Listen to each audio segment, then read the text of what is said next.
ഞങ്ങളുടെ ചെക്കൻ പണ്ടേ ഒരു പുലിയാണെന്ന് മനസ്സിലായല്ലോ. കുട്ടി ബേസിലിന്റെ വീഡിയോ കുത്തിപ്പൊക്കി സഹോദരി.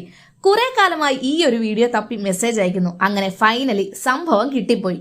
സംവിധായകനായും നടനായും മലയാളികൾക്ക് പ്രിയങ്കരനായ ആളാണ് ബേസിൽ ജോസഫ്. ഷോർട്ട് ഫിലിമുകളിലൂടെ ആരംഭിച്ച് പിന്നീട് സംവിധാനത്തിലേക്ക് എത്തി ഇന്ന് നടനായി തിളങ്ങുന്ന ബേസിലിന് വലിയ ഫാൻ ഫോളോയിങ് ഉണ്ട്. ഇപ്പോഴത്തെ ബേസിലിന്റെ കുട്ടിക്കാലത്തെ ഒരു വീഡിയോ ആണ് സോഷ്യൽ മീഡിയയിൽ വൈറലാവുന്നത്. GS പ്രദീപിന്റെ പ്രശസ്ത ഷോ ആയ അശ്വമേധം പരിപാടിയിൽ പങ്കെടുക്കുന്ന കുട്ടി ബേസിലിനെയാണ് വീഡിയോയിൽ കാണാനാകുന്നത്. സ്റ്റേജിൽ ചുറുചുറുക്കോടെ ഇരുന്ന GS പ്രദീപിന്റെ ചോദ്യങ്ങൾക്ക് മറുപടി പറയുന്ന ബേസിലിന്റെ വീഡിയോ സമൂഹ മാധ്യമങ്ങളിൽ വളരെ പെട്ടെന്നാണ് വൈറലായത്. ബേസിലിന്റെ സഹോദരിയായ ഷിൻസി ജോസഫാണ് തന്റെ സോഷ്യൽ മീഡിയയിലൂടെ ഈ വീഡിയോ പങ്കുവച്ചത്. കുറെ കാലമായി ഈ ഒരു വീഡിയോ തപ്പി കൈരളിക്ക് മെസ്സേജ് അയക്കുന്നു. അങ്ങനെ ഫൈനലി സംഭവം കിട്ടിപ്പോയി. ലുട്ടാപ്പി സന്തോഷം കൊണ്ട് തുള്ളിച്ചാടി.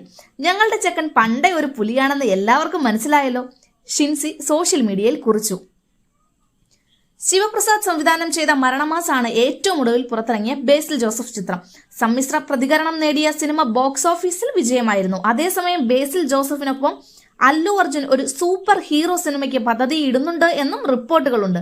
അല്ലുവിനെ തന്റെ കഥ ബേസിൽ വായിച്ചു കേൾപ്പിച്ചുവെന്നും അല്ലുവിന് കഥ വളരെ ഇഷ്ടപ്പെട്ടുവെന്നാണ് റിപ്പോർട്ട്. ഗീത ആർട്സിന്റെ ബാനറിൽ അല്ലു അർജുന്റെ സഹോദരൻ അല്ലു അരവിന്ദ് ആയിരിക്കും സിനിമ നിർമ്മിക്കുക. ജേക്സ് ബിജോയ് ആയിരിക്കും സിനിമയുടെ മ്യൂസിക് ചെയ്യുക.